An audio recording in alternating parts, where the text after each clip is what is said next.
الحمد لله رب العالمين والصلاة والسلام على رسوله الكريم أما بعد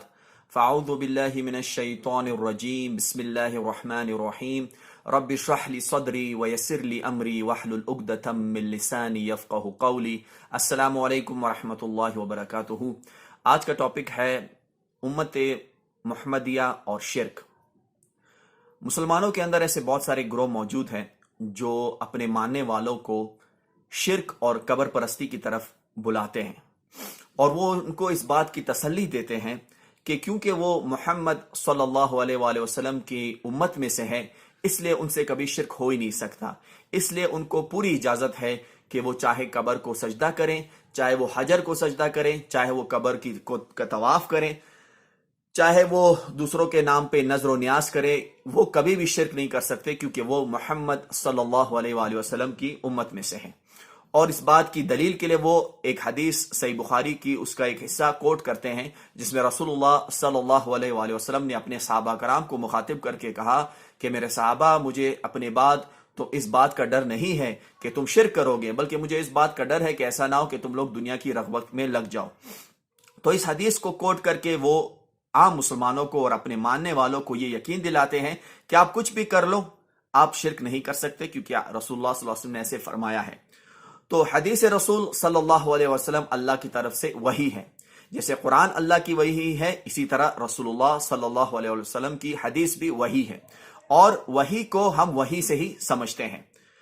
تو آئے ہم قرآن سے اور حدیث سے اس بات کو سمجھتے ہیں کہ آیا اس حدیث کا کیا مطلب ہے، اور اس حدیث کا سے ہمیں کیا اس کا مطلب یہ ہے کہ مسلمانوں میں سے کبھی بھی کوئی بھی آدمی شرک نہیں کر سکتا چاہے وہ کچھ بھی کر لیں۔ تو آئے ہم قرآن کو پڑھتے ہیں۔ قرآن میں اللہ سبحانہ و تعالی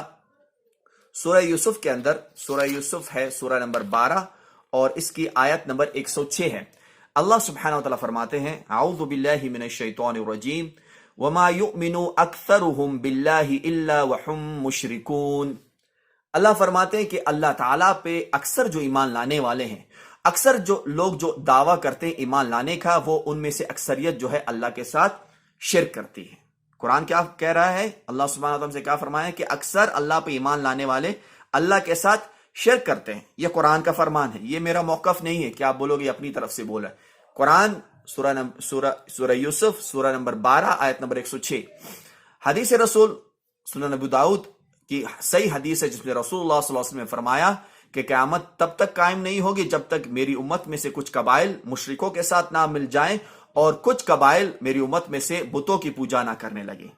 تو یہ حدیث سنن ابو داؤد میں صحیح روایت موجود ہے۔ اب جب ہم اس تمام چیزوں کو قرآن کو اور حدیث کے ساتھ ملاتے ہیں تو ہمیں پتہ چلتا ہے کہ رسول اللہ صلی اللہ علیہ وآلہ وسلم نے سب سے پہلے جب یہ اپنے صحابہ کو مخاطب کیا تو نبی صلی اللہ علیہ وسلم اپنے صحابہ کو مخاطب کر رہے تھے، اور ابو بکر صدیق، عمر، علی، عثمان جیسے جلیل القدر صحابی اور باقی صحابہ کرام کو مخاطب کر کے رسول اللہ صلی اللہ علیہ وسلم نے فرمایا کہ مجھے یہ ڈر نہیں ہے کہ آپ لوگ شرک کرو گے میرے بعد، لیکن مجھے یہ ڈر ہے کہ آپ دنیا کی رغبت میں نہ لگ جاؤ۔ تو یہ صحابہ کرام کو نبی صلی اللہ علیہ وسلم نے فرمایا۔ لیکن اگر ہم اس حدیث کو عام مسلمانوں کے اوپر بھی لیتے ہیں تو اس حدیث سے مراد مجموعی طور پر مسلمان ہے، مجموعی طور پر امت ہے، کہ تمام کی تمام امت مشرک نہیں ہوگی۔ تمام کے تمام مسلمان جتنے بھی مسلمان ہیں وہ سارے کے سارے مشرک نہیں ہوں گے۔ لیکن جب ہم باقی حدیث کو پڑھتے ہیں تو ہمیں پتہ چلتا ہے کہ مسلمانوں میں سے کچھ لوگ شرک کریں گے اور کر سکتے ہیں۔ اس کا ثبوت ہمیں قرآن میں بھی ملتا ہے اور اس کا ثبوت ہمیں حدیث رسول میں بھی ملتا ہے۔ اس کا ثبوت کہ امت میں سے کچھ لوگ شرک کریں گے اور کر سکتے ہیں، قرآن بھی اس پہ دلیل ہے اور حدیث بھی دلیل ہے۔ اور جو روایت صحیح بخاری میں ہے وہ مجموعی طور پر یعنی ساری امت، سارے مسلمان مشرک نہیں ہوں گے، شرک نہیں کریں گے، لیکن امت میں سے کچھ لوگ شرک کر سکتے ہیں اور کریں گے۔ اس کے بارے میں ہم اپنے اسلاف کے اقوال دیکھتے ہیں۔ قرآن سے ہمیں سب پتہ چل گیا کہ ایمان لانے کے بعد بھی لوگ شرک کرتے ہیں، اور حدیث سے بھی پتہ چلتا ہے۔ اب آئے ہمارے جو اسلاف ہیں ان کے اقوال دیکھتے ہیں اس کے بارے میں کیا ہے۔ تو حافظ ابن حجر عسقلانی رحمہ اللہ اپنی کتاب فتح الباری میں لکھتے ہیں اسی روایت کے بارے میں کہ جس میں کہا ہے کہ مجھے اپنے بعد تمہارے اس بات کا ڈر نہیں کہ تم لوگ شرک کرو گے، تو فرماتے ہیں کہ یہ مجموعی طور پر امت کے بارے میں ہے، یعنی تمام امت شرک نہیں کرے گی۔ لیکن حافظ ابن حجر کہتے ہیں کہ کچھ لوگوں نے اس امت میں شرک کیا کرتے ہیں، تو وہ بھی اس بات کو مانتے ہیں کہ اس حدیث کا مفہوم یہ ہے جو کہ ہمیں قرآن سے اور دوسری احادیث سے مل کے پتہ چلتا ہے کہ امت مسلمہ، امت محمدیہ صلی اللہ علیہ وآلہ وسلم مجموعی طور پر شرک نہیں کریں گے، یعنی سارے کی ساری امت شرک نہیں کرے گی، لیکن امت میں سے کچھ لوگ شرک کر سکتے ہیں۔ یہی بات حنفی علماء ملا علی قاری اور عینی حنفی نے بھی یہی بات کہی ہے کہ اس روایت کا مطلب کہ مجموعی، کہ مجھے اپنے بات تمہارے اس بات کا ڈر نہیں کہ تم لوگ شرک کرو گے، اس کا مطلب یہ کہ مجموعی طور پر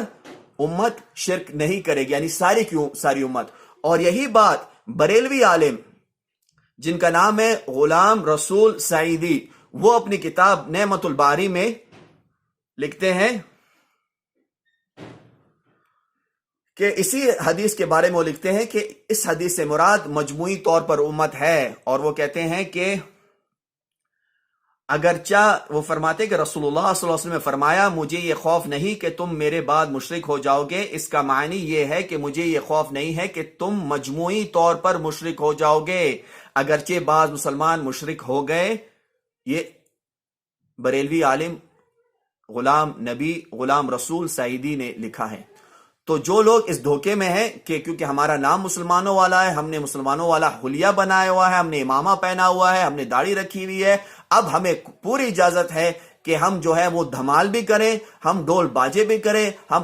قبروں کا طواف بھی کریں، ہم غیر اللہ کے نام پہ ذبح بھی کریں، ہم غیر اللہ سے دعائیں بھی مانگیں، ہم اللہ کا شریک ٹھہرائیں، ہم جو ہے وہ ان کے نام پہ ذبح کریں، ہم ان سے منتیں مانگیں، دعائیں مانگیں، پھر بھی ہمارے ایمان کو کوئی خطرہ نہیں ہے کیونکہ ہم محمد صلی اللہ علیہ وآلہ وسلم کی امت میں سے ہے۔ تو یہ ایک دھوکہ ہے جو ان کو مولویوں نے دیا ہے۔ کون سے مولویوں نے؟ جو اپنا جہنم، اپنا پیٹ بھرتے ہیں لوگوں کا ایمان بیچ کر، وہ اپنا جہنم، اپنا پیٹ بھرتے ہیں آپ لوگوں کا ایمان بیچ کر، اس دھوکے میں نہ رہیں، کیونکہ جس نے بھی شرک کیا، چاہے اس کا نام کچھ بھی ہو، چاہے وہ کسی کے بھی گھر میں پیدا ہوا ہو، اگر وہ شرک کرتا ہے اور شرک سے توبہ نہیں کرتا تو اللہ سبحانہ وتعالیٰ کا فیصلہ ہے۔ اللہ فرماتے ہیں ان اللہ لا یغفر ان یشرک بہ ویغفر ما دون ذلک لمن یشاء، اللہ فرماتے ہیں میں ہرگز معاف نہیں کروں گا اس آدمی کو جس نے میرے ساتھ شرک کیا، اور اس کے علاوہ اللہ فرماتے ہیں میں جس کو چاہوں معاف کر دوں، جس کو چاہوں سزا دوں۔ تو میرے بھائی، مسلمان کا نام رکھ لینے سے، مسلمان کے گھر میں پیدا ہونے سے یہ گارنٹی نہیں ہے کہ آپ 100% جنت میں جاؤ گے۔